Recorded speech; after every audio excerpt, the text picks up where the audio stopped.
মা এই যে নিয়ে এসেছি, অনেক দাম। এই যে আম নিয়ে এসেছি, এই নিন, খুব সুন্দর আম। এই যে আম আনছো, কি ভালো না করেছো। আম পাকা দিয়ে রুটি খাবো, মুড়ি খাবো, পান্তা ভাত খাবো। আম পাকা আর আম পাকা, দাও দাও দাও, আমার তো আসছে না, দাও দাও। হ্যাঁ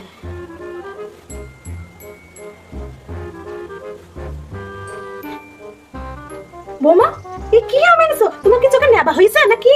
এত বড় বড় পোকা, তুমি আম দেখতে পাওনি? কেন মা, আপনি তো যাওয়ার সময় বলে দিলেন যে বৌমা ভালো করে পোকা আমগুলো দেখে আনবে। আমি তো তাই করেছি, পোকা আমগুলোই তো দেখে দেখে বেছে বেছে নিয়ে এসেছি। এ ঠাকুর, কাকে তুমি আমার ঘরে পাঠালি গো? সব জ্বালি পুড়ি শেষ করে দিলু, এর মাথায় কি ইচ্ছু নেই। যাও তুমি এখান থেকে, যাও যাও যাও। এতগুলো টাকা দাম, অনেক কেজি, আর আমার টাকা কত সরাত করে দিলু গো।